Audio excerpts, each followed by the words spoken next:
Is pro and so we grow using procurement, program and control. I'm a businessman, yes I'm an entrepreneur. Oh yeah, I'm a businessman, yes I'm an entrepreneur. Oh yeah, I'm a businessman, yes I'm an entrepreneur. Good afternoon, everyone. This is the Business Zone with Crystal. and Gilbert Buchanan, your small business paramedic. Crystal, how are you today? I am good. It is Good Friday for those of us that are observant, and it's Easter Sunday on Sunday, and the year has gone by. The year is like on lightning speed. I totally forgot that it's Good Friday. It's like when you're an entrepreneur, you don't even think about what holidays are coming up. You're just thinking about how am I going to take care of the next client for the next few days or so. Right, exactly. You just all days blend into one day. But Exactly.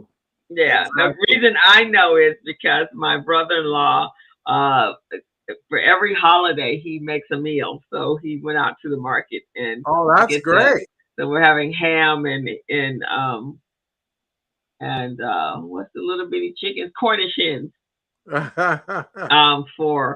for on Sunday. So that's how I know. And then of course I have some pastor friends, so they're actually uh, speaking or spoke today the seven last words. And so we got that going on.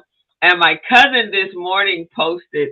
So I don't know if you guys all know this, but Gilbert, you know this. I'm from Buffalo, New York.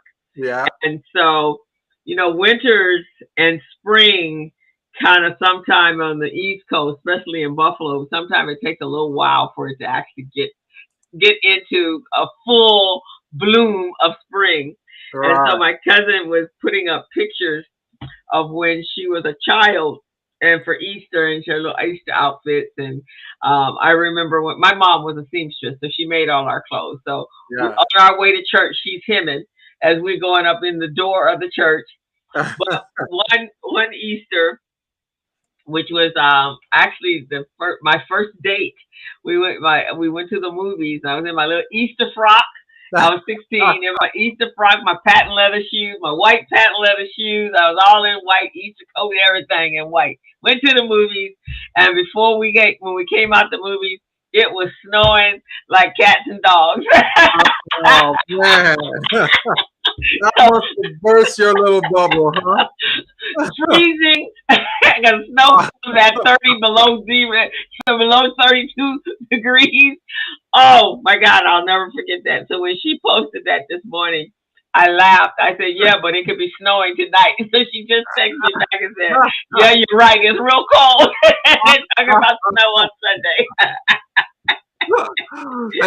and when you dressed up, you must have felt so special. Going, man, I'm gonna showcase my outfit. I'm gonna feel good. Right, right. And here comes the snow. So, Oh uh, man, so in California, a lot different, right? It's sunny, although it's been kind of chilly, but it's sunny, and it'll be, the kids if they are in their little Easter frocks, yeah. they won't have any weather that they will have to think about. It'll just be what it is in sunny Southern California. Yeah, I hear you, man. I hear you. I hear you. And I imagine when you were in Jamaica, you didn't have that problem either. Oh man, I didn't have that problem at all. But you know what, Crystal? What? When I first landed here in the U.S., it was in April, and when I stepped out of that airport, man, oh my God, it was cold. I'm going, what the heck is it? And I didn't even have a jacket. So Because you were coming to sunny California, right? yes, yes. And it's so funny because the same thing we came January 1st when we first came to California, which was like in the 1970s something, and everyone it's sunny, right? 80 Yeah, degrees. That's what you think. Never rains. 80 degrees. yeah. Well, we were leaving the coldest winter in Buffalo that Oh, had been on oh. record, and that's saying a lot for Buffalo. It was super cold. So we had come in our winter clothes because we Mm, had to come to the airport that way. And wow. so my mom had said, "Well, I don't know if you're going to need your winter coat," but it was so cold when we were leaving above the house. She's like, "No, just grab your winter coat." Thank God we did. It was like the coldest time on the planet here in Los Angeles, and windy and raining. And it was that way for like 10 days. My mother was so Oh, happy she had brought our coats because she was not, because you couldn't get the kind of coat that you needed for that kind of cold. you are wishing that things could have been different, right? Right, exactly. So, yeah, sometimes the weather in California surprises you. Oh yes, oh yes.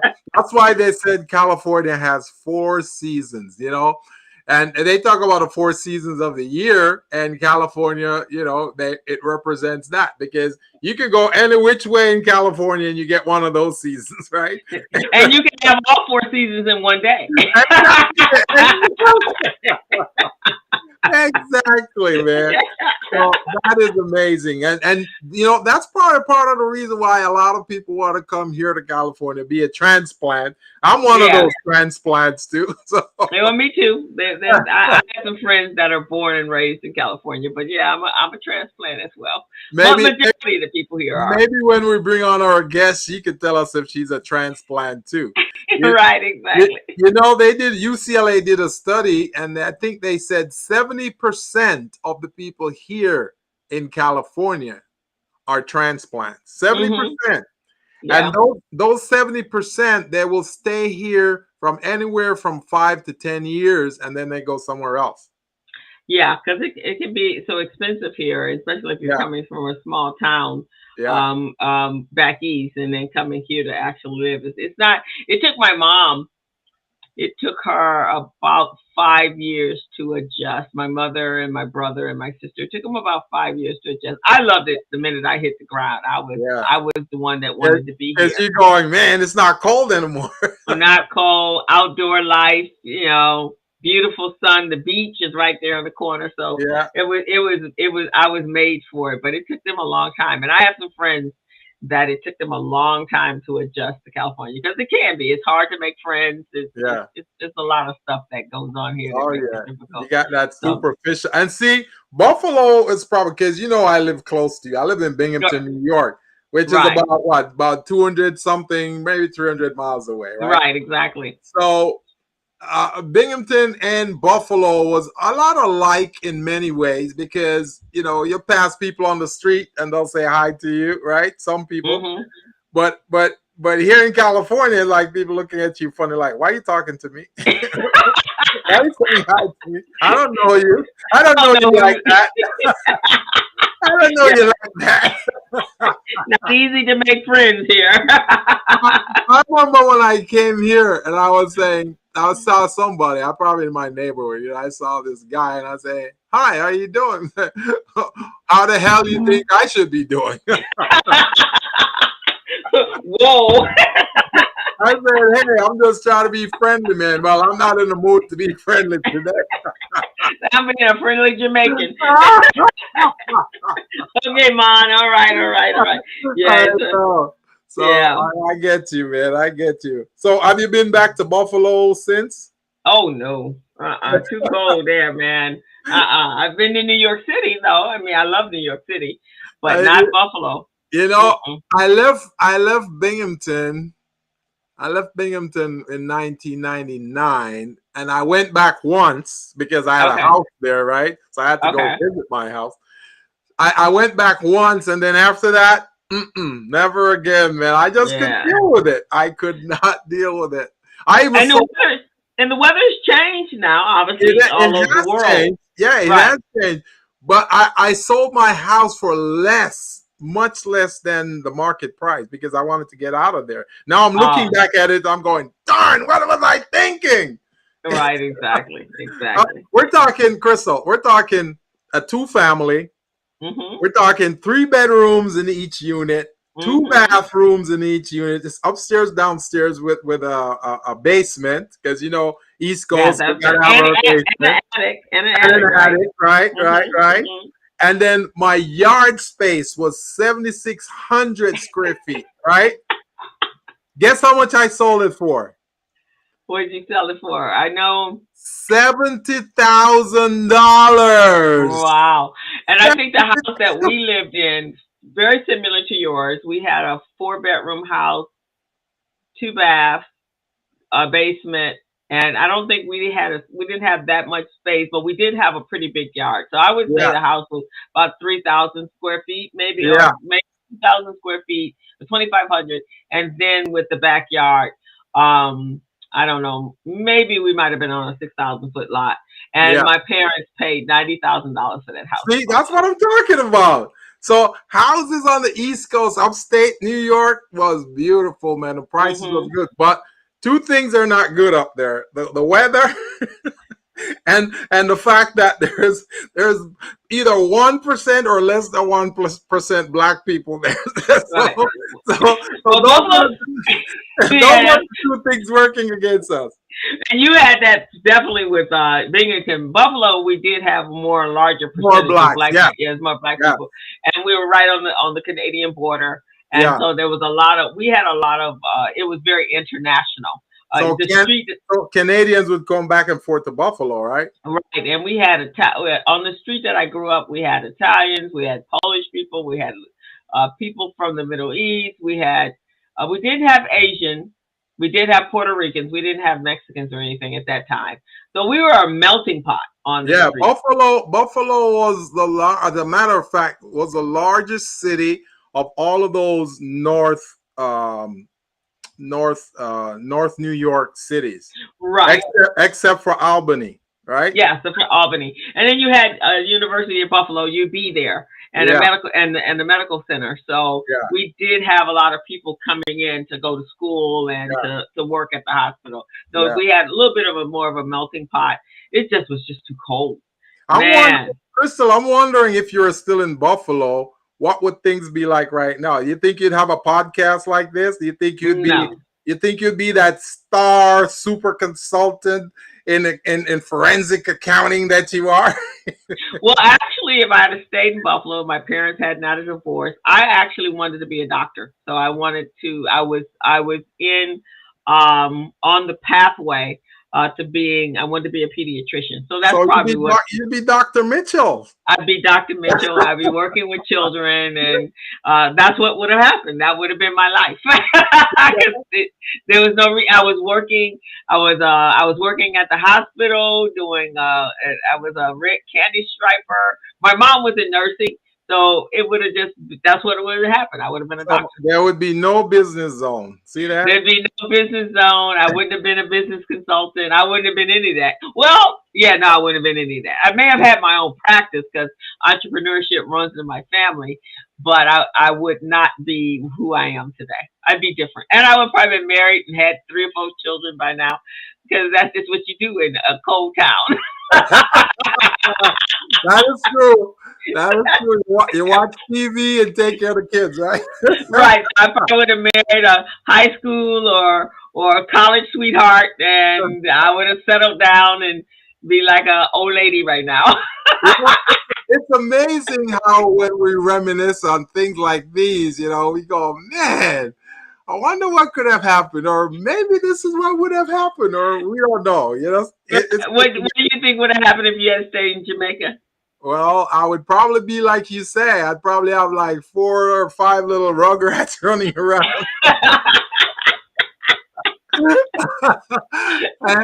and I'd probably be married to one of those women there in Binghamton. There, like I say, there weren't too many African Americans there, so I'd have to cross over the fence and tap into the other cultures there. Yeah, So, yeah, you probably would have had to. Do you think if you had stayed in Jamaica, what would that would have been like? oh man, I probably would have died by now, Okay. or in an asylum, or who knows? Maybe I'll become that reggae star that I was. Oh, yeah, there you go. You might have been a Bob Marley. I probably would be touring right now. I'm sure because I was very close, Crystal. I was very close to bursting at the time because Okay. I had like 4 or 5 songs in the queue ready to be Okay. released and all of that. So yeah, maybe I You would could be. have been a reggae star. You could say, come out Yeah, of there, and it was several. yeah. Aren't there many that made it? Oh yeah, a lot of Yeah. them made it before me and after me, and right now I'm looking back on it. I see all these youngsters, they're doing their thing, they're making money. I'm going, man, back in the day, I was doing better than this, and these guys are making all this money now. Look at them, Right. Yeah. So that probably would have been you would have been Yeah, I uh think that's what I would be doing, Crystal. I'd probably be touring right now, doing all kinds of albums okay. and shows. Okay. So yeah, that's what I. Gilly Buchanan. Yeah, there you go. Gilbert Buchanan at your service. It's interesting to think back and look back at what one may have been, but I know world God has His plans for us, so we're Oh where yeah. we are, right? See, So if I had stayed, Crystal, wouldn't have met you. We wouldn't have the no, you business wouldn't have zone. met me. I've been to Jamaica once, but I came on a cruise. So unless you were hanging in the marketplace when I came in, They, that would have they don't let us in those areas. been We're persona non grata in those areas, so they wouldn't let us in at all. Only the tourists do they to go let to in those those areas. areas. Okay, well then I Yeah, guess I would have never met you. Although I probably would have heard you because I love reggae music. yeah, So you would have heard some of the I may stuff. have been a fan of yours. Yeah, as a matter of fact, last week I was going over some other songs, and I'm going, you know what? I should release these, even though I'm an old, even though I'm an old fart right now. I think I should still release some of think these. you should. I think you should. I mean, there is a definitely marketplace out there for Oh the yeah, reggae oh yeah, music. oh yeah. Hmm. So I've been thinking about it. I'm thinking about just picking up the phone and calling one of those producers down there and just because those guys control the market down there. Okay. Okay. So you never know, Crystal. You never know. Yeah. Maybe hook up with Zarian and go into studio and do some That's right. production and see what you can come up with. Maybe you can do some background music and get some what do they call them, the loops going on for some of the rappers out there. Well, I'll probably be thinking about movies with those songs. So that's what I'm thinking Okay. about because that's how you get to monetize a lot of that stuff. And who Okay. knows? Maybe we'll have a reggae version of the Business Zone. You never know. You never know. I think it's cool. I love it. But I think everyone should have, whatever that alter ego that we all have, and Yeah, if you have a talent, God gave you a talent. I think you should actually use it. I'm curious to hear our guess's alter ego, what she's about, But what she's she actually thinks. a very talented lady. She's an author. She's That's an what I'm talking entrepreneur. about. She consults. She does what we do as well. And But she's also an artist. She I'm sings.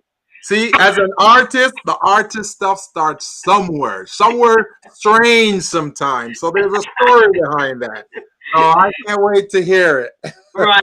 And I met her. She was on one of my classes with the New Women's Business Center, and we were chit chatting. It was the very first class, I think, and found out that she does what we do, and she actually teaches over at the New Women's Business Center as well. She does consulting over Very for good. them and does classes. So I'm excited to bring her on shortly. So how was your week? Oh man, this week has been. What has this week been? This week has not been as crazy as the week of March 30th. It's a little bit more, mellow, but still working on those programs for small businesses. Trying to get these new workshops going, trying to get these certifications going. Minority, women-owned, and disadvantaged business certifications. I have a few of those that I got to work on. I'm also working on an exit strategy for one of my clients. So got to put that together as well. And I found an invoice, a link for an invoice that I'm going to incorporate in Small Biz Pro. So now Oh, small businesses will be able to do their invoices in Small Biz Pro. that's cool. I Yeah. had a couple of people that I trained how to use QuickBooks this week, and they were just so elated. One Oh, was yeah. Wave, and then one was QuickBooks, and oh my God, you would have thought they had found some new device that was been hidden for all these years. And when they saw, You, you know what's amazing though? I think a lot of the small businesses who are afraid of QuickBooks is because they don't know what you just talked about. So then yeah, when you show them, it's like, whoa, Santa Claus, you know? right, they were just like, oh my God, I can do all of this. Oh my God, and of course, tax season is right here, and Yeah, yeah, and and they got to get their stuff to the tax guy. One of my friends that's a CPA, she put up on Facebook the other day. She put a suitcase and she took a picture of it. She goes, "This is how a client just left me their tax yeah. stuff." It was it was like a little carry-on suitcase. I remember that, and I was telling my clients, I said, "So now you no longer will have to take the cardboard box with your receipts. That's It's all right. there." So I had like three clients I consulted and coached this week, and they were just over the top. One, she goes, "My taxes will be ready by this weekend." Oh Yeah. my God, this is awesome! Yeah, that's great. That's great. One of them called me, Crystal. One of your clients called me and said, "Oh my God, Crystal introduced me to Small Biz Pro, and man, I'm going to be using it from now because I used to put my documents in a box somewhere, couldn't find it later, and now this platform that Crystal showed me is just phenomenal. So thank you for that, Yeah. co-host. You are so welcome. I've had some. I've been coaching all week long, and I some amazing people today this week that I've actually coached. It was they're all ready, and I was telling someone recently that I think people have, or those business owners or entrepreneurs, they're on a different pathway now Yeah, than they were before the pandemic. They're very yeah, focused. yeah. They're looking at really creating, some scalable businesses, Right. whatever it requires for them to acquire from us in order to get to that place. They're excited about that. So it's a good place, I think, today to be in business. Some level of sustainability because during the 2020 pandemic they realized that they stumbled. They realized they stumbled because they weren't paying attention to us. They weren't Hmm. listening to the guidance and the coaching we were giving them in terms of making sure their back office is in order. And Hmm. then when they stumbled because they couldn't produce those documents to get their IDA loan or PPP loan or a grant or whatever, then they go, "Oh my God, I should have been listening. Now it's Hmm. too late." So now they're going, "You know what? I'm gonna make sure I pay attention now, just in case another pandemic comes around." Right, exactly. And I think they're really getting in tune with, we've talked about, this bit month being financial literacy month, and I think now they're really grasping how important that is, Yeah, and understanding what it really means to be in business. So, because before you can be successful, you kind of have to understand how money works and how yeah, you make that money work for you. And exactly. so I'm actually pretty proud of some of the people that Good. we've been meeting with and coaching with, and we're doing some good work right now. I think. I love it, and we're seeing some of the responses. We just need to reach some more out there. It's going to take some time, but I just want to put it out there for those of you who are just joining us here. This is the Business Zone with Crystal and Gilbert. We're on every Friday from 3 to 4, or maybe 4:30 if our guest is interesting. We got a guest today, and she is going to provide some amazing insight into her business, her history, her journey. And as you guys know, every business has a story. So she's going to tell us her story today. If you want to reach us, Crystal, tell them how they can reach us. You can reach us at the Business Zone with Crystal and Gilbert. You can subscribe to our YouTube channel and get notifications when we're getting ready to come on, as well as look at our archives of shows. We have been on the air for 6 years, and we are quite pleased with the work that we're doing here. And Gilbert and I look forward to Friday. It's my Yep. it's my jam, as the kids say. This is And our special day. it's a special day. So looking forward to it. So tune into us. You can find us on YouTube. You can find us on Facebook. You can find us on LinkedIn. and you can find us on Twitter. And we subscribe to us. So with that, Gilbert, are we ready to bring in our guest? Oh, oh yes, I can't wait. All righty. So I am going to bring in Miss Nailah. Yeah, let's click her on in. There we Okay. go. Why is my computer behaving very slow like today? Hello, Miss Nyla. How are you? I'm wonderful. Good afternoon to you both and everybody watching. Good afternoon. Thank you. Thank you. Welcome to the Business Zone. And you'll find that this is a friendly place. This is a place where small businesses come to tell their story, talk about their business, share their information with the world so the world in return can start doing business with you. So that's what we're trying to do. That's sweet. I'm here for it. All of that sounds lovely. We're so happy to have you. So tell us a little bit about you and what your business, what you're about. I know you're an author. You're an author of children's books. You're an artist, so you'll tell us what you do there, and you also have a product line. You are a busy lady. I definitely am. And so my business is called Divine Variations. And that variations, that's the reason I put that name in there because it spans a variety of industry. There are three main industries that I do. So you touched on it: art and entertainment, also education, and then the retailing. So definitely a busy lady, but very highly productive and organized, which is the only way to make it work, right? So Right. Oh, yeah. yeah, that's a So little bit. Mhm. so what came first, the art, the entertainment, or the business piece? Well, how did you bring the business piece into the creativity space? And it's very interesting. So, I'm one of seven children. And Okay.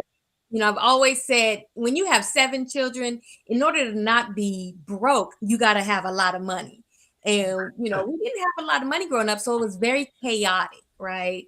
And in that, I missed out on a lot of the jewels that were sitting in front of me in my household. So if you would have asked me when I was like in my 30s, what came first, it would have been the educational piece because that's what I went after I graduated high school. I went to college and then to grad school to become a psychotherapist.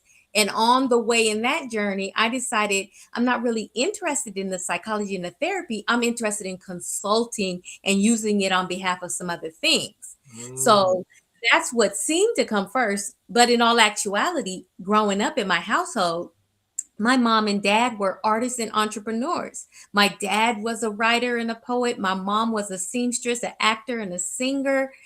So if I look back, that's what really came first because I was anchored in that. And they also both had their own businesses. So I was anchored Mm. in entrepreneurship, but I didn't see it until the last 10 years. You know? Mm. Yeah. So that's when you found out your purpose, huh? The last 10 years. Because we're all here for a reason. We all have a purpose here. Some of us find out that purpose early and some find it out a little later on. So you found yours out at that point, correct? Definitely. Well, I found out my purpose when I got my first child. I got pregnant with my first child and had her when I was 23 years old. Uh-huh. And me getting pregnant led me on that journey of purpose. I said, "Uh-oh, I'm going to be responsible for someone else's life. I have to have something I truly believe in Yeah. and guide it and giving away. It can't just Mm. make a little bit of sense. It has to make absolute sense to me." And so that Mm. led me on my journey of purpose for the beginning. But then going to graduate school, I was studying psychology, but my passion for it it wasn't there anymore. And Mhm. so I sat down and really began thinking. I went to Egypt at that time. And that is when it really began to solidify for me. Oh, my purpose is actually purpose. And that is one of the things that my business does is helping people to connect to this identity and their sense of purpose and inspiration in life. That's And so in my own journey, and so interesting how it unfolded, beginning with the birth of my daughter and then with my trip to Egypt and connecting to something deeper and really beginning to understand true psychology, if you will. That's So, amazing. That's amazing. So tell our audience the name of your business, what it actually does, and how did you get started in that line of business? okay, so the name is Divine Variations, and it spans three different industries: the arts and entertainment, the education, and then the retail. And so, starting with the arts and entertainment, so I'm an author and a poet and a performer, right? An artist. And with that, I do different productions, different workshops, different trainings, and different events and shows. So that will range from, I'm working right now on a one woman show and also a production called Sisters. And I also do events. Sometimes I'll speak at people's weddings, I'll do conferences, and I'll book variety shows, a variety of different things on that art piece. I also perform at colleges and for organizations. Sometimes people have invited me in to give some inspiration to a board meeting or something like that. So that art and entertainment arm has a variety of ways that it expresses. So then, if we move over to the education arm, I do workshops and trainings that range from diversity, equity, and inclusion, conflict resolution, growth and empowerment, and personal development. And so, with that, I've worked with so many different organizations, especially in the last 2 years after the horrendous episode that was seen across the world when George Floyd died. A lot of people said, wait, we need to get into a deeper conversation with diversity, equity, inclusion. And so in that business arm has been, really seeking out a lot of different organizations like the Getty Center or the LA Phil in different colleges who realize, you know what? We need to focus on this in a different way than we have in the past. And it needs to be included in our very mission and vision statements. We need to have some diversity, equity, inclusion across the board. So some people have been building committees. Some people have been changing and doing an analysis of their policy and practices. So that has a large variety of ways that shows up. And then I also do the conflict resolution for some different clients where they realize a lot of people didn't learn how to communicate very well. They don't really know how to listen to each other, right? Yeah. So that's in the education arm. And then in the retail, I have products and I have apparel, I have accessories, different bags as well, that all highlight and are conversation starters. The very symbols on them cause people to say, "Ooh, what is that? What does it mean?" And so it just anchors a higher frequency and allows you to have a different conversation just from what you're wearing even. So there you go. That's my there you go. So was your merchandise inspired by your visit to Egypt? 100%. And you see that the main symbol that the apparel and the accessories have. Tell us about that symbol. Yeah, it's a combination of three different symbols. There's the Ankh, the Jed pillar, and the Wa scepter. And all of those are symbols of empowerment, of overcoming and walking in our true identity. And so that's what, when wearing these clothes, that's what it's supposed to remind you of. So the Wa scepter is that one on the black t-shirt on the front, right? It's actually, that whole symbol is 3 in 1. Where most people only see the Ankh because that's the thing they're most familiar with. But if you go in, which you probably can't do on here, but the Wa scepter, it looks like it has the head of an animal and then little hooves at the end. And then the Jed pillar, it has the sticking out the side. You might be able to see it better right there. I'm loving this bag there. I'm loving this bag right here. This is nice. It's very nice. It's unique and it's different. That's our great. How did you come up with that? Is it from your travels? Those symbols they are inspired from my travels to Egypt and around the world. And everything's intuitive.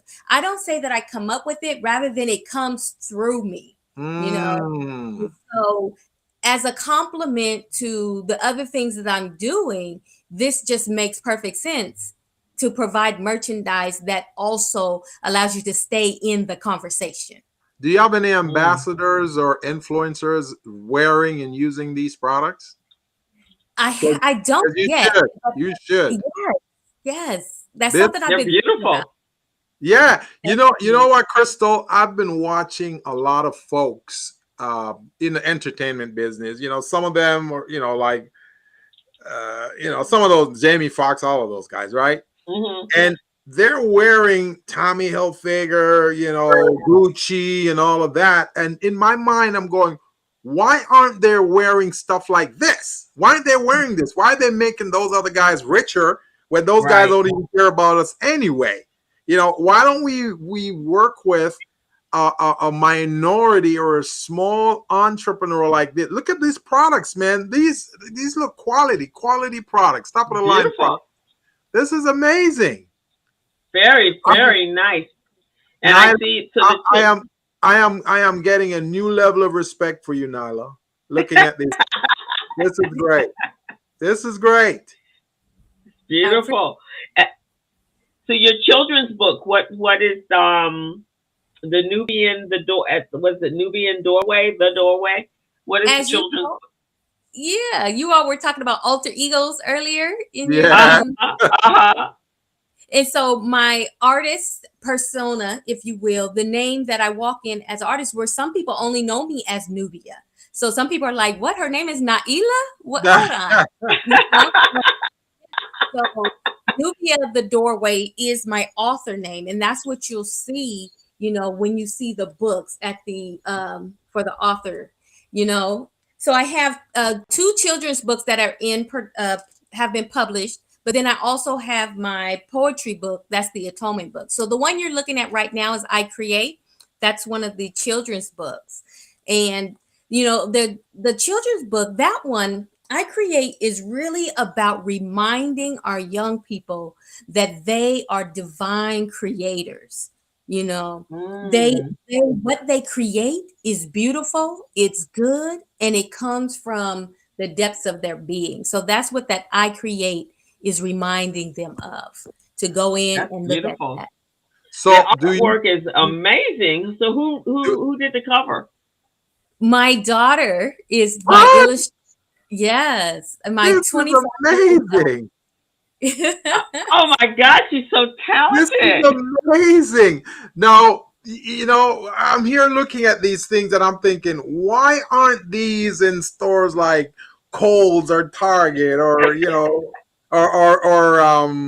Nordstrom? You see what I'm saying? That is beautiful. So you come. So the other 6 or 7 of you. You said it's 7 of you. So the other everyone has some sort of artistic or entertainment talent. For the most part. So I'm the 5th of 7s, even though I'm one of the babies. I'm at the head of the family. And my eldest brother is also a very deep messenger poet. His name is Six Deep the Messenger. Oh yeah. And he is fantastic. My oldest sister, she used to sing and do poetry. She does hair, so she expresses her artistry in her beauty lines and Okay. stuff. And then my next brother, he does home repair and electrical and plumbing. So he expresses his in that way. Okay. Yeah. But I Now, mean, I have nephews.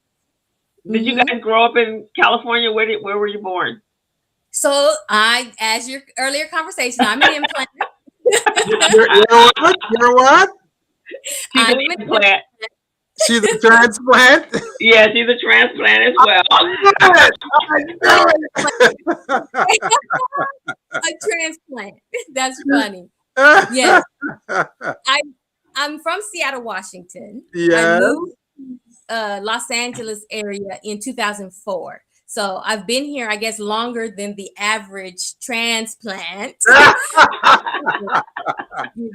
most people back home thought, oh, you'll go and you'll come back. I said, no, from the time I was born, I couldn't stand the rain. Yeah. And it is no exaggeration. Yeah. Seattle is So, Rain. so your family, were they born and raised in Seattle? my dad's family was born and raised in the Seattle, Washington area. My mom's family is from Baton Rouge, Louisiana. So the next question I'm going to ask you, you may know this, you may not. Do you think that your family, their ancestors, are part of the Native American tribes there in Seattle? Do you think so? No, yes. Because Yes. I'm seeing some of that in you. I'm seeing it right now in your Oh. facial features, you know, the hair. You see what I mean? Yes. Yes, my indigenous backgrounds to the Americas are in the Muskogee tribe and the Cherokee tribe. See, I knew it. I knew it. You know what my next thing is going to be to you is if you can find out what your tribal number is. There's this registration number with the tribes, right? If you can find that out, man, you can make some serious money. There's some money waiting for you in the federal government coffers. You see what I'm saying? I will get right on that. Okay, you please do, because all this product you're producing right now, you can put that on the marketplace, and because of your association with the tribes, there will be funds coming in for you. You see what I'm saying? Mm-hmm. So let's investigate this and see how we can help. The other day, my sister and I, well, my nephew actually told us about it. There's a show called Atlanta. I've seen it. Yes, I've seen it. Yeah, and so the episode the other day was reparations have already been approved, and so it was coming from the ancestors of the slave owners. So the black people had found out where their family, who they came from, who their families were.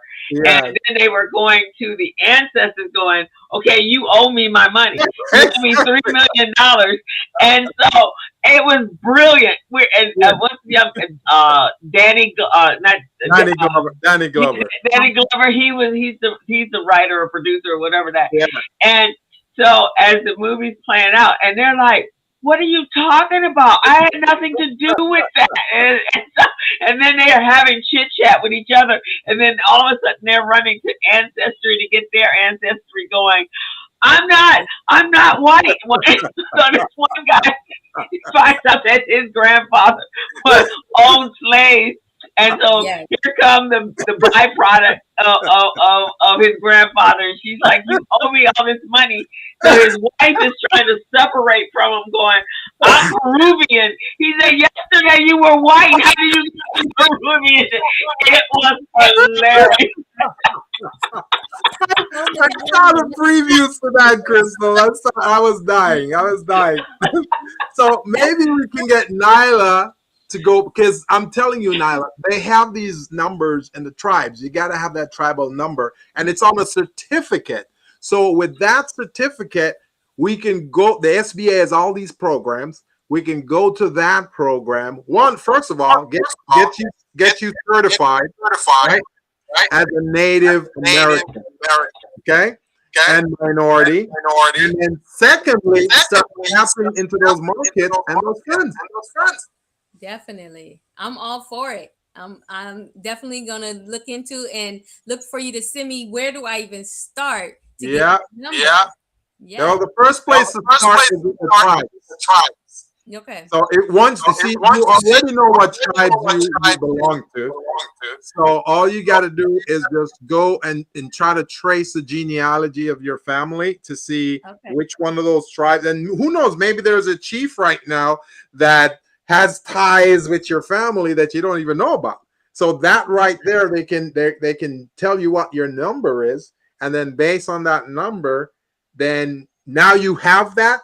Then we can go ahead and apply for these certifications for you with the federal government. And then once you get that, these contracts that they have are set aside contracts. it's not competitive. You don't have to compete for it. It's there. It's got your name on it. Okay. Okay. Honey, this And is then my home. and it's kind of interesting because most of us, some of us say that we have Native American, Indian or bloodlines, and some of us do, and some of us don't. But yeah, I Yeah. can see it in your Yeah, face. I can see it in her. It's Uh just huh. Yeah. phenomenal. And your eyes, I can see it. Yeah. Yeah. So yeah, Yeah. once you find that out, Nailah, I'm telling you, man, it's gonna be great because all this product I'm looking at right here, I'm going, why isn't this bigger on the market already? Because I can see it in Nordstrom's, I can see it in all these stores. And I can, That's and the she's an goal. inspirational speaker, but you're speaking on diversity and Yeah, inclusion, yeah, which is something huge right now, obviously, Mhm. since George Floyd. And I think there are a lot of companies that are trying to change their culture, and which is why you're finding yourself in demand right now, because yeah, they truly don't know. yeah, It's sad that we have to be the ones to educate them, but I think what has happened is, at least it's at the forefront of their thought processes, right? Yeah.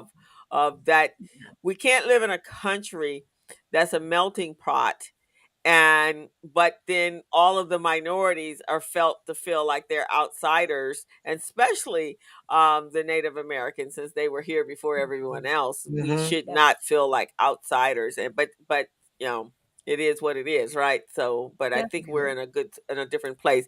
How are you being received when is this just black colleges or just overall all colleges that you're speaking at? For the most part, it's not black colleges at all. It's really a conversation that is necessary with non-people of color more than with people of color. Although within people of color, it's really about how to heal from the trauma, and then also how to open up to have a conversation that is more educational in teaching without being further harmful to themselves. You know what I mean? So the conversation changes based on the audience because the need changes. And right, so the reception is usually they're looking for it, one, because they've had an incident and yeah, that they have to address it, right? yeah. And Mm-hmm. then two, they've heard about someone who's had some incidents and they're like, oh, we better get on the ball here, right? And Mm-hmm. three, they want to prove that they were not involved in all of that. So they're going, hey, I want to learn more to show proof that, hey, I wasn't a part of it. Yeah, definitely. All It's right. it's it's the conversation, and it's just past time. And I take so I do the consulting in a few different ways. I work with a couple different firms as a contractor in their firms, and then I Okay. also do independent contracting where I have my own clients. And my own conversation, I take a different approach to the conversation as well, because a lot of times people look at differences and want to either say, I don't see the difference, or to downplay the difference in some other kind of Yeah, way. And it's yeah, really about, what, when you go to the grocery store and you see all those different groceries, you don't try to downplay it. You get right. excited about Yeah, you Mm-hmm. look it. at what value each one of those things bring to the table that can help to enhance the wholeness of the process. Exactly. And I mean, if we think about it as a gumbo or as a stew, it's like the more ingredients you have, the richer it's going to That's right. be. That's right. You need to know how to combine them, right? And then at the underneath all of that conversation, we all come from the same source. Yeah, We do. We're We do. all yeah, emanating the same light and energy when we take off all the garbage that we've learned since birth. yeah, yeah. But you know what they say? What was hidden in the dark must come out to the light. So Mm-hmm. that's Mm-hmm. that's what's happening slowly right now. Things are coming to the light. Some people still want to keep it hidden. Some people say, I want to learn more. I want to see what's hidden. So that's really what it is. But I like the fact that, and I'm sure, everything is in divine intervention, right? So I'm sure that the advent of COVID isolation and shutdown, along with George Floyd it happened for a reason, right? Oh yeah. Because it got us to having conversations at Mm-hmm. least, and you had no choice. You were front and center. You couldn't run away from it. You had nothing else. You couldn't even leave the house. Yeah. And you, for 24 hours a day, for a time frame when that happened with George Floyd, you had to wake up and Yeah. you had Yes. to say, I'm Yes. either totally against this or I want to my voice to be heard and Yeah. say I'm totally against this. And Or what can we I want to do? be a part of the change. Right. And can Mhm. we get to a place where we're having open conversation? Yeah. And so I Definitely. love the fact that schools are reaching out to you, or colleges are reaching out to you in order to have this conversation. Because at one point, like during the time, Gilbert and our time, we're probably a little bit older than you are. Colleges is where differences look at that face. Colleges are where different changes took place, right? Yeah. We were all about that. But for a while there, our kids have lived kind of in an isolated kind of world. You Hmm. know, education is not as open as it should have been. The Yeah. learning about our history and things like that. And now our young people everyone is being exposed to what the realities are. So you Yes. have no choice but to open your Yeah. eyes. That's It right. definitely.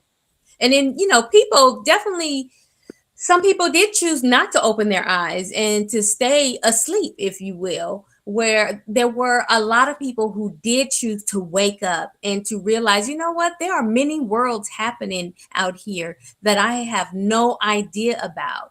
And the thing for us, for people of color, living with these realities day by day, we really say, how could you not know what's going on? But the Right. truth is, people have been so sheltered. If it's not directly impacting them, they don't have a clue about Right. what's happening there. The truth about redlining and the disparate application of the GI Bill, if you will, the way that wealth has been built up in this country and how everyone was not allowed to have access to it. And then how that plays out across what schools have access to, the resources that one community might have. So the reality is a lot of people still haven't become aware that just because you have access to be able to pull yourself up by your bootstraps or to have that inheritance that was given to you, everybody doesn't have that. And so now it is time, if you will, for reparations or for access, Mm-hmm. right? Mm-hmm. Even to access to fair home loans, fair business loans, access to college scholarships, and there's different ways that reparation needs to be applied than just giving somebody a check, if you will. Right. I Giving you know I access, giving you, like you just said, giving you access to yes, be a part of this country. When we look at and I was looking at something yesterday, and they were talking about U.S. oligarchs, so to speak, and that would be your Elon Musk, and they were showing that back in 2004 he was worth $61 million. Today he's worth $266 million. So how can a very small percentage of a country that have as many people as we live here, and it's the same 5 or 10 people that have all of the wealth, and everybody mhm, else is have none of the wealth. Yeah. Yeah. And mhm, see, that's the thing that we've been trying to put out there. See, our approach, our approach is a three-step process. The first approach was the civil rights, right? Hmm. We asked for civil rights, and they try to stomp all over that. Then mhm, we're asking for equal rights, right? And because this is the next step to civil rights, where you get mhm, equal rights. They're Hmm. still trying to stomp over that. Then the next step is for us to do our own thing, giving us the access so we can take care of ourselves. Self-sufficiency. We don't care about you giving us anything anymore. Just yeah, let us play on our platform. Let's do what we're doing, kind of like we're doing on the Business Zone right now. Because yes. now our story is getting out there. More people are hearing about. They can't filter it anymore. And it's Right. really, I'm all about that self-sufficiency. And I'm tell you, I'm a little more militant or enlightened or whatnot, if however you want to say it, but I take a different approach. The problem with the civil rights era was that they were asking and didn't recognize who. Yeah. The problem with anytime you're trying to go to somebody else to ask permission to be who you are, that's Yeah. never going to Never gonna happen. Yeah.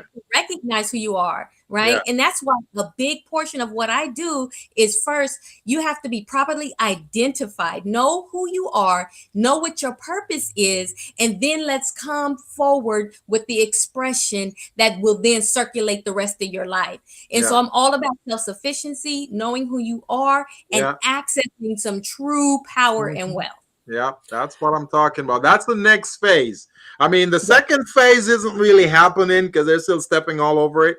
But the third phase is really going to elevate and deliver us to where we need to be. But I think you're absolutely right. Far as we did ask, and we were expecting them to open up the gates and make that happen, right? We just keep asking, and eventually going to do that.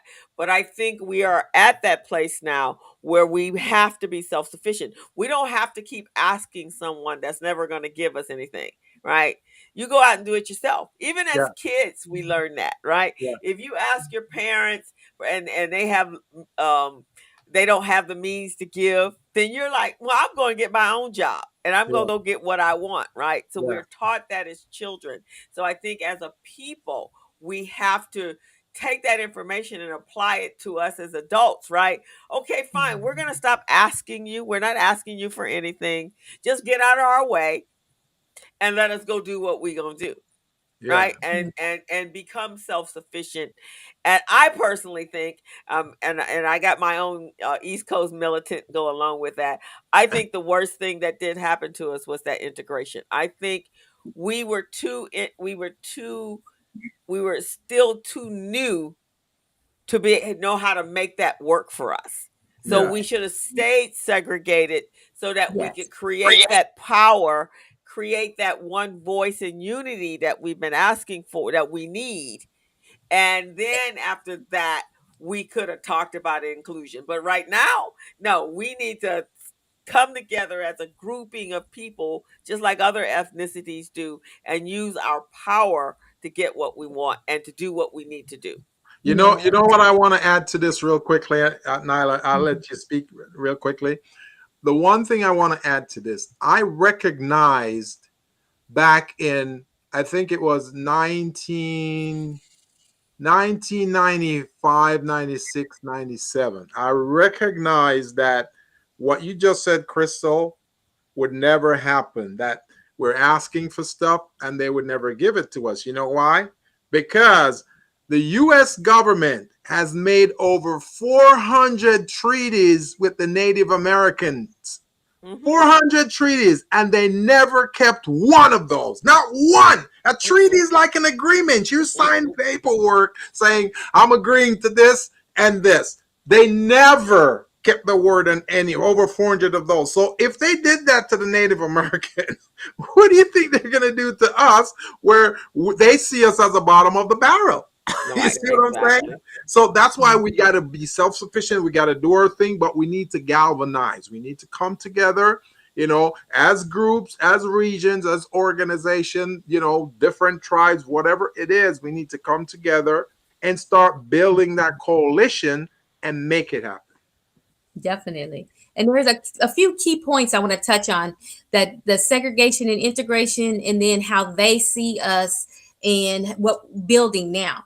But there's definitely something deeper working here at play, right?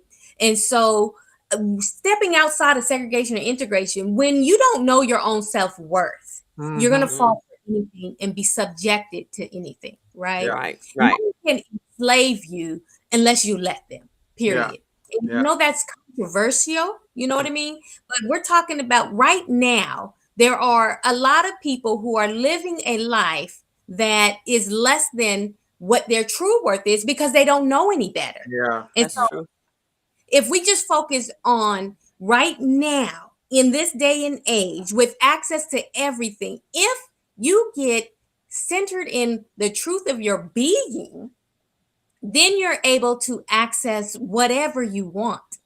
You know what I mean? True. And so when we talk about how they see us or what they won't let us do, that conversation is only valid if we play into it. It's Mhm. only valid if we see ourselves in the same way that they do.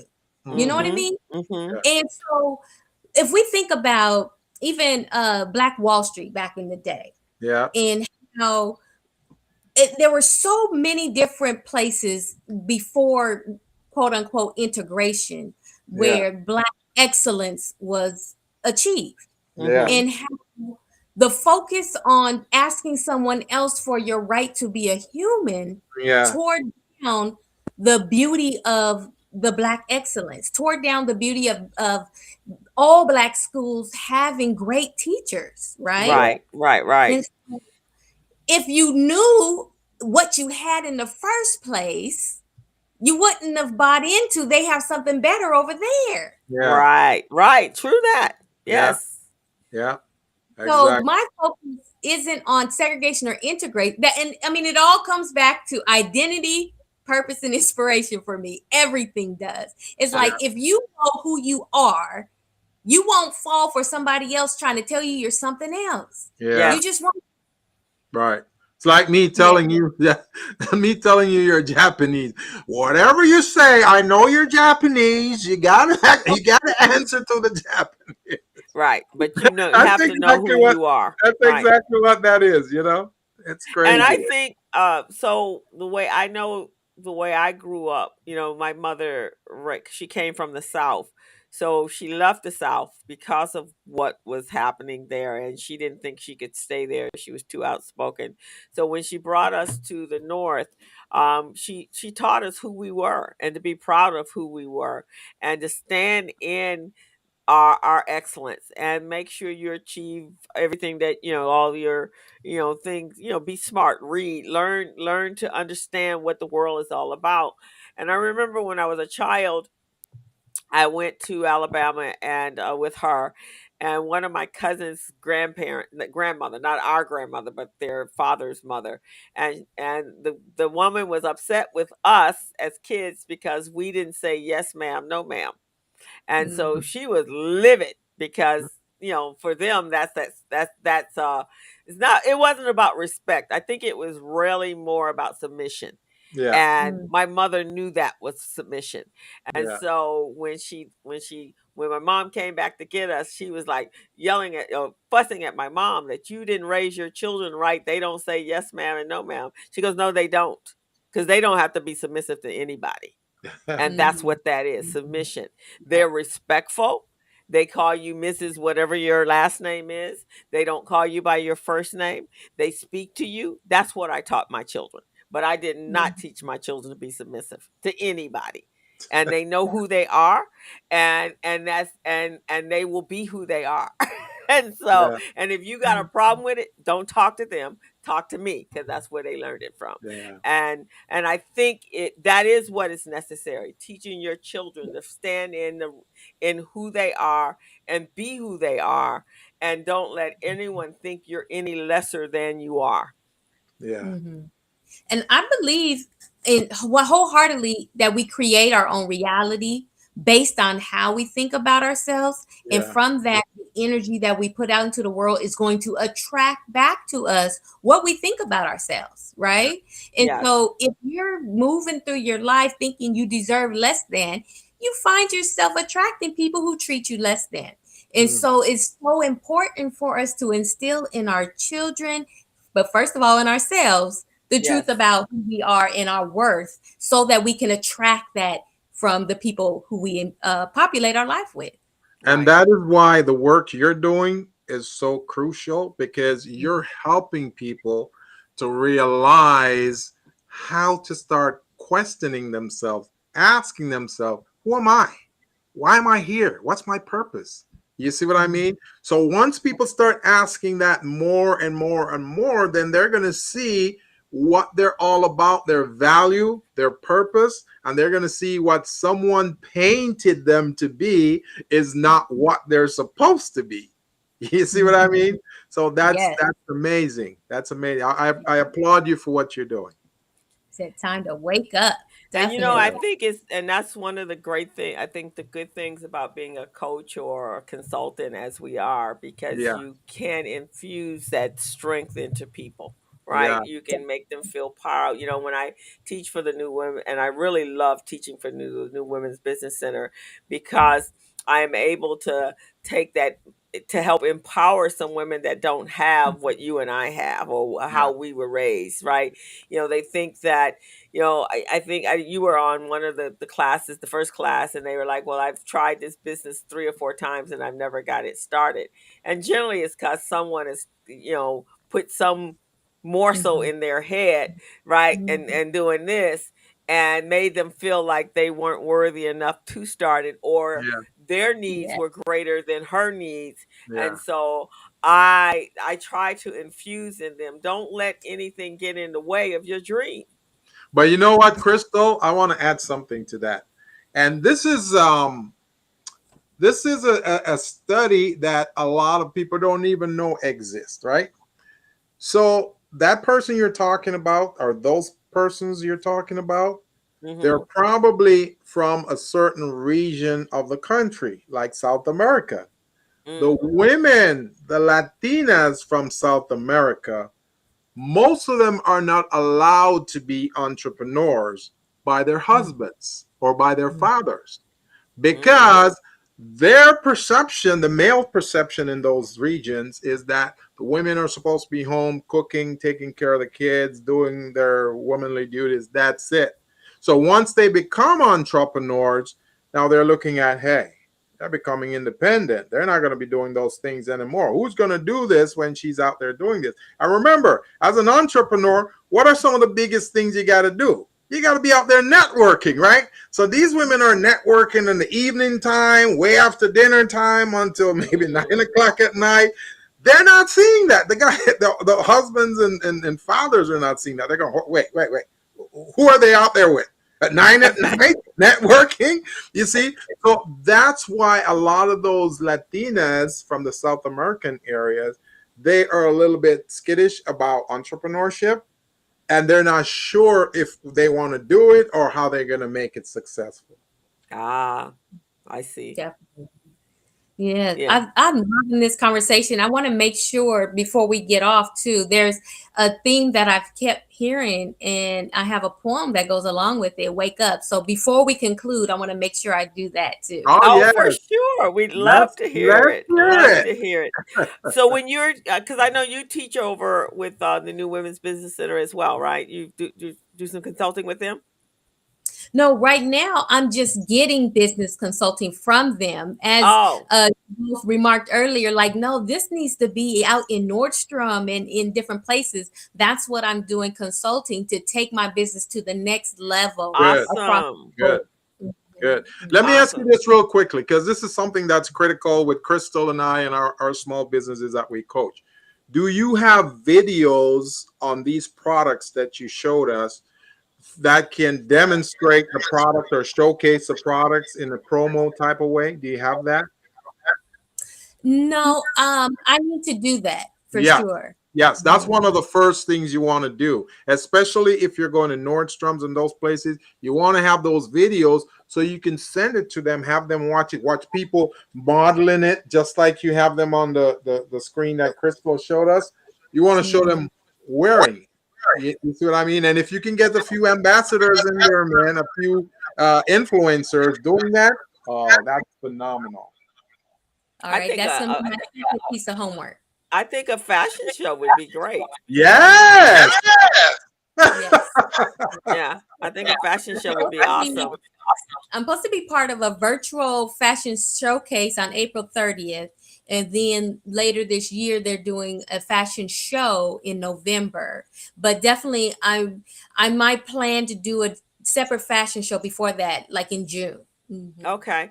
Do you do pop-ups right now? Are you doing any pop-up shops or anything like that?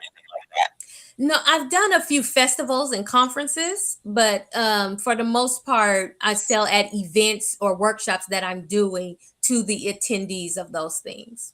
Okay. And then So online. let me throw a little thing out there, because on the Business Zone. For those of you who are listening right now, this is the Business Zone with Crystal and Gilbert. We're on every Friday from 3 to 4. Or if the conversation is interesting, we take it to 4:30. I think we're going to do that today because our very special guest here, she's got a lot of information that we want to delve into. Okay, so check us out on Facebook Live. Check us out on YouTube Live, and you'll be able to join the show with us. You may even become a guest on our show where you can showcase your product and services, just like our guest today. And what I want to say, our guest is Miss Nailah. Nailah, how do you say her last name? Muied? Nailah Muied. Nailah Muied. There we go. Nailah Muied. And she has an amazing product line. She's got some clothes, she got shirts, dresses, she got sweatpants, she got bags, she got purses, and these are really unique, high quality products, guys. You got to check it out. When this show is over, you will see this video again and again on YouTube. I'd like you guys to check it out. And perhaps, Nailah, you can put a link out there so they can access it and purchase online. Okay. Yeah, I'll put a link to her Business Zone coupon so that anyone who's watching this will receive 20% off of their purchase. Beautiful. Fantastic. Beautiful. This is great. This is great. So one of the things I wanted to say to you real quickly, on this show, we talk a lot about, you remember we just talked about the 3 parts, right? We talk about civil rights, we talk about equal rights, and then we talk about sustainability. The sustainability part is the part where we've got untapped and unlimited potential. So Crystal and I on the Business Zone, we talk about selling our products and services in other countries, not just the US, in other countries like Nigeria, Ghana. And I can see them right now wearing your products. You see what I'm saying? Yeah. That's where we want to get with your products.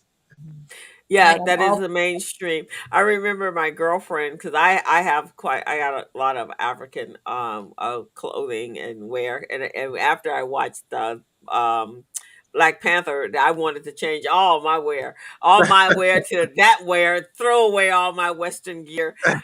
Working on it, but my girlfriend one day, and then I started buying T-shirts and everything that represented me and my people and my culture, right? So my girlfriend was going to order some clothes on Amazon, and she sent me this shirt. She goes, "Why do they have a white person in a black T-shirt?" I said, "Because you should not be buying your black authentic wear from Amazon. That's why. You need to buy your black authentic wear from the people who look like you." That's right.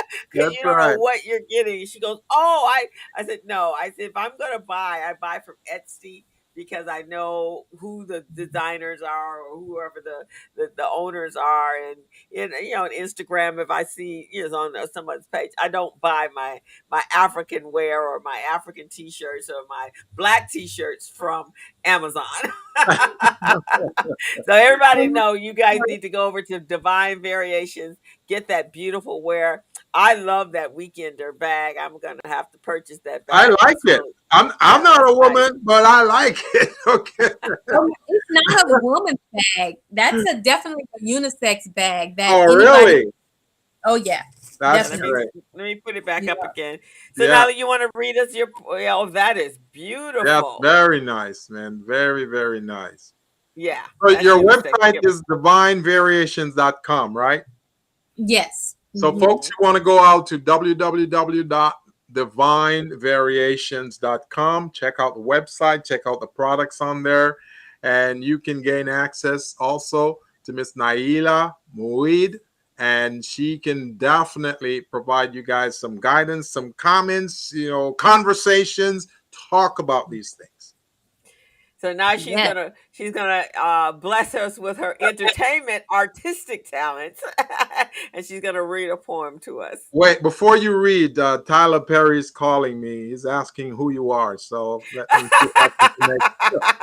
You know that right there, huh?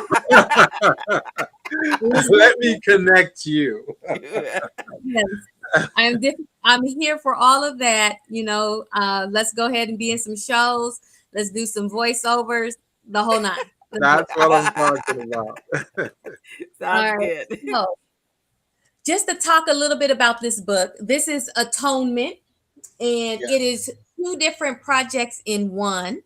It has the Rise Up Project and the Ascension Poetry Project. And so I'm going to be reading a piece from the Ascension Poetry Project, and it is called Wake Up, which we have said many times this afternoon. It's Oh, time yeah. to wake up. Okay.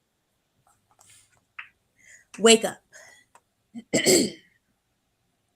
The dawning of a new day, of a new age, as I awaken. I am inspired. I breathe in the sustaining force of life. Ripples of divine energy flow through me as spirit returns to the usefulness of this earthly sojourn. Wake up. From 1 o'clock to 6 o'clock, I fell in deep. Forgot who I am, let go of sweet possibilities. I played full out, took on all kinds of beliefs. From the poorest to the richest, I've dined with kings and pronounced sentences. A guilty pleasure, indeed, but all according to my belief. And at 6 o'clock, when I hit the rock bottom, that is, something said once again, I must live. I began searching with all of my might. There has to be more to life. The answers came in forms and waves of faith. The imam, the rabbi, and the priest, the university teacher, as well as the street corner preacher. I turned to all of them, led down roads of devotion, some sort of education, and intense emotion. And in the end, my head still spins, and the voice says, look within. So I come to find myself at this 9 o'clock position. Having engaged in 3/4 of a round of play, I turn my face, looking on toward the horizon, the dawning of a new day, the breaking of a new age. I am coming of age. Spiritual maturity in service to humanity. I now see where my sojourn is leading me. Divine grace. The time has come. You must awaken. Reality is dawning through divine intervention, and you have a part to play. So start this day. Engage your faith. It is time to awake. Wake up. Oh my goodness, that was Mm, beautiful. mm, mm. Awesome. While I'm listening to this, Crystal, I'm hearing several things going on there. First, I hear a resonation with Maya Angelou here. A Oh, resonate. so did I. Okay. And then the next thing I heard and start envision, Crystal, you remember we were talking about Ava DuVernay on this show? Mm-hmm. I can see them connecting because the material that she has, it goes real hand in hand with the type of material that Ava DuVernay produces. Yeah. You see what I'm saying? All those shows that she produces, what you're saying goes right hand. Oh man, this is amazing, Chris. Yeah, It's you're very, very amazing, talented. That was Naila. beautiful. That was very beautiful. I So love the voice too. I love that voice. but she told you she was an Yeah, entertainer. I was thinking, I'm going, damn, I love where can I put this voice? I want to have it somewhere. I can't have it as a ringtone, but I need to have it I, somewhere. I I have something. Maybe you can create a reggae beat to go along There with you it. go. There you go. I'm loving it. I'm loving it. Naila, you are phenomenal. Okay? That was a beautiful that was beautiful. That was I really felt that. phenomenal. So your book, what inspired you to write and it's a book of poetry? Yes. So that one, Atonement, is a book of poetry. It takes you on a journey of self-discovery and the same things that we've been speaking about all afternoon. It takes you through identity, through healing, through knowing who you are, through connecting to a deeper purpose in life and to understanding life a little better, right? So that you can have an atonement within yourself. And so, really, writing this book of poetry came out of my own personal journey as well as my teaching. teaching and my interactions with people. And a few pieces were people asked me, can you write a piece on this particular topic for me? Right. And so there's over 65 poems in this book. And I think there's something for everyone, for the beginner, for the sage, and for the activist, as well as the light worker. You're going to find something that speaks to your heart, if not to your soul. We got to bring you back on this Yeah. show. In Jamaica, we say we got to bring you forward. We don't deal with back, okay? We got to bring you forward on this show because this is just amazing. Amazing. I can't figure out how I'm going to connect you with someone yet or some organization, but I'm thinking about it. And I'm sure between Crystal and I, we can find something, okay? Aspirations. What you want to see yourself in your business in say a couple years. Definitely. So, in each arm of my business, I have different aspirations. So I definitely see my product line in certain department stores, and see myself in the education arm, doing different organizations, and even beyond, going through the college and university segment to doing like for the inauguration, if you will, for being on a wide stage, definitely with the entertainment and with the workshops and different training. So it's really extending into a wider audience is what I would like to do, as well as your co-host mentioned, reach out beyond the United States. I've performed in Dubai, in Egypt, in Sydney, and I'd really like to have a regular audience to tell us the retail. Do you have this material in audio or in video? I do. What you just spoke about. Yeah. I have some videos. The one that I just spoke, I do believe I have on my YouTube channel, and I need to get my album completed. That is something that I'm working on, getting the right musicians, because I like live music. Yeah. You know, so the whole thing can have resonance, if you will. I'm working on bringing my musicians together. I'm manifesting the right musicians who can carry the tone with me so we can get these albums completed. So that, as you said, you need this with you. Yes, I agree. It needs to be people in their homes. Yeah. I think you could definitely make an introduction to her and Zarian.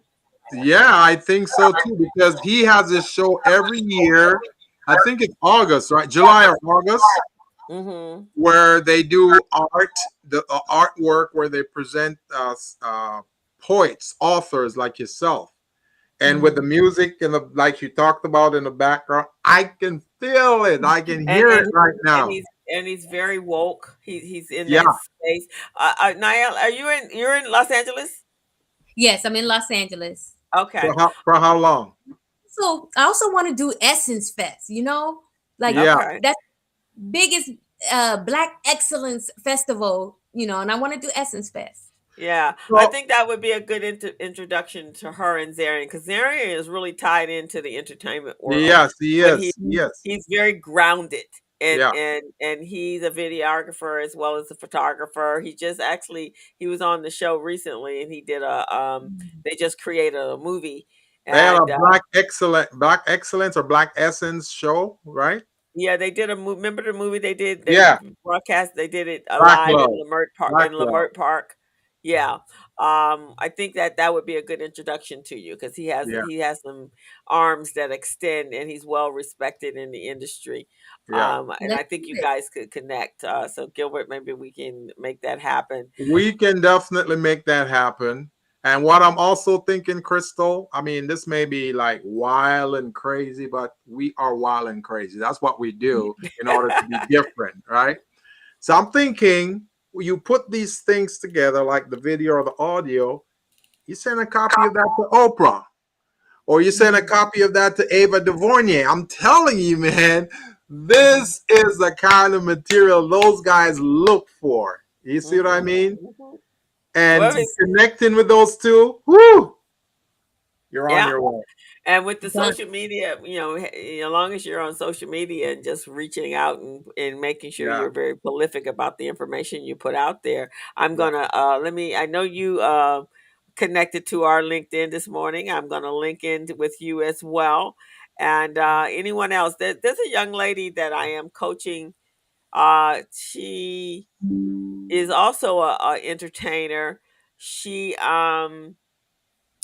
actually did her own label. She actually produced her own digital label, and maybe you two can hook up because she was able to do that, and she is so ecstatic because next month she's been invited to go to South Africa to perform, and so she hasn't Mm. performed on a live stage since before the pandemic. But a pretty talented young lady, and she has a beautiful voice as well. Maybe you guys can do some stuff together when she gets back from, but she's over the moon right now because she's going to be performing in South Africa. But she created this whole digital label, and she was able to create a major following behind that when she couldn't get into the studios. Sweet. Nailah, have you published this material yet? Have you published this Yes. book? Yeah, you have. Yes. So you Yes. have a publisher, or I self-published the book. so Mhm. you are your own publisher. I am my own publisher. Yes, it's available. Woman after my own heart. This is amazing. I am glad that you're taking that path because a lot of folks they don't understand the publishing aspect of it. They only focus on the other parts that we talked about. So the big meat and potato part about it is the publishing. That's where Yes. you're going to get most of your money. So I'm Yes. glad you took that step to do that. And I'm sure you probably understand why you're doing that. You see what I mean? Yes. Yes. For Yes. sure.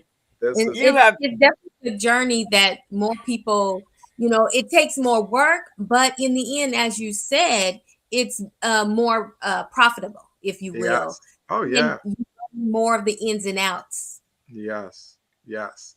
And that's why the reason I said that is because I'm encouraging you to send it to Oprah and Ava. But we want to make sure those things are published first, they're copyrighted before you Yes. send it to anyone. So if people decide to rip off some of it or all of it, you can say, hey, I'm registered. Send me my check. Yeah, no, it is definitely with the US copyright, and it is published and available on a few different platforms. Beautiful. Beautiful. I'm so proud of you. You have been absolutely amazing. I love the poetry. Love Yeah. you. I like your energy. I like your energy, and you're going to be very Thank you. successful at what you do. Thank you so much for being on the Business Zone.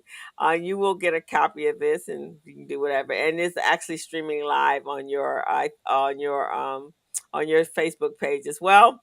And I'll send you the link so you can do what you need to do with it. Put it on your LinkedIn, and some excerpts on your Instagram. It's And been a pleasure. Crystal, you've got her phone number and her email, right? I do. I do. Okay, so I'm gonna be reaching out to you because I want the audio version. I want to hear because Yeah. I'm looking at you when you're saying it right now, so I'm focused on your face. I'm looking at the face, but I want to hear the audio when I'm not seeing a face. So then Yes. I can just start expanding my mind and listening to it and let it take me where it wants to take me. Exactly. I'm so here for that. And I look forward to connecting with both of you. Yeah. And thank you for having me on the show today. I sincerely appreciate all that you are doing for the community in expanding the business conversation. So thank you. Yes. Oh, you're so welcome. Yeah, that's Sure. that's our purpose Yeah. is making sure that businesses get their exposure and that you're doing business the way you need to be, uh, so that you'll be available for when opportunities are presented to you. So just making sure you're business ready and contract ready. Now, my area, you kind of know what I do, but Gilbert actually, his area is on procurement and supplier diversity, being minority certified. So that's why he talks about that. He is a guru. He's a super consultant in that area. So Gilbert, give her your contact information, Thank because you, as a co-host. speaker, I think, especially since you're doing the inclusion, being able to get into those spaces would be really good for you. That is Yeah. true, and I appreciate Thank that. you. Well, Yeah. thank you in advance for all the connections that come to me through you. All righty. Well, we appreciate having you here, and we always applaud talent, Black excellence talent. I just put my number in the chat right there. So for the Okay. listeners, the folks who are listening and watching, you can have this information so you can reach out to us as well. Because I know a lot of you, just like me, a lot of you are falling in love with Miss Nailah Muied, and she is just phenomenal. So you're going to be calling us and asking us about her, and we'll provide you that information. Crystal, you want to put your information in here too? Yes. Okay. Is there any last thing you want to share there, Nailah, with the audience? You can follow me on Instagram at Poetic Nubia, and Okay. you can find me across all Google platforms, YouTube as well, Poetic Nubia. And Divine Variations is the website, divinevariationsplural.com. So you said you're on YouTube at Poetic Nubia? Yep. Okay. That is Hi, great. Edward. That is great. Way to go. That is great. I Hi, love it. Edward. Welcome to the Business Zone. What did Edward say? That he loves it? Way to go. Amazing. So She is Crystal, tell me amazing. your number again. It's 213-458-59. 5952. Okay. So that's Coach Crystal's information right there. And you can reach our very, very special guest on YouTube at Poetic Nubia. That's it Yep. right there. And You that's guys can Instagram. check it out. And it said Instagram also, right? Yes. Okay. And at Instagram, it says the same thing? Poetic Nubia. Mm-hmm. All I right. love Well, that. Poetic Nubia. yeah. Awesome. Well, we definitely want you when you make it huge and big out there. Say hi to us. She will. She will make it. She definitely will. Yes. Because I can just see all these different things and these different ways you can get there. So I think the audio and the video, those are going to be your first steps, to get that. And then at some point, you're going to reach out to me, talk about the genealogy, the number, and all of that, so we can get you registered, so you can get your piece of the pie. Yes, Okay? indeed. They Yes. can send you your check. and we'll be in her story on Atlanta, because that was hilarious. Like Donald Glover, we're calling. Yes, exactly. I love it. I was like, this is so much. Wow. Well, we do appreciate you being on the show. Thank you so much. Thank To you. everyone on the Business Zone, make sure you tune in next week on next Friday at 3:00. We have our guest is Mr. Chris Horton, and he also does diversity and inclusion for the SBDIC. And he's going to come talk about that at the small business. What is that? Small business and something. But anyway, the SBDIC. So tune in again next week. You can check out this video on our YouTube channel at the Business Zone with Crystal and Gilbert. Make sure you hit the subscribe button and come back and see us next Friday.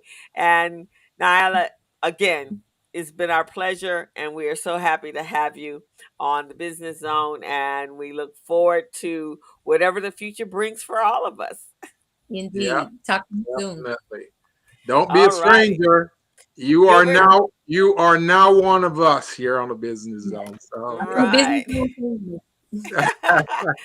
Gilbert, you got any parting words? well, the only thing I have to say, man, is like I'm very inspired. I'm very touched by Miss Nailah Muied information or statement or energy, everything about her. And I can't wait to go check out those things on YouTube, folks. I really would love for those of you who are watching this show right now. I know many of you are entrepreneurs. I know many of you are thinking, and many of you are probably saying, wow, she's phenomenal. I'm not as good as her, but you never know. Reach out to us. We'll give you some exposure, and you'll probably be just as good as her. So reach out, okay, entrepreneurs. We want to encourage you to participate. We're giving you a platform to share your skills, your products, your services. That's what we're doing here on the Business Zone. So reach out to us. Go to YouTube if you haven't done so yet. Subscribe. Make sure we can send you information like you just heard today. Okay? That's what I got to say, co-host. All right. So we're going to take it on out. That's right. As a small biz pro, I saw we roll, using procurement, program and control. As a small biz pro, I saw we grow, using procurement, program and control. I'm a businessman, yes, I'm an entrepreneur.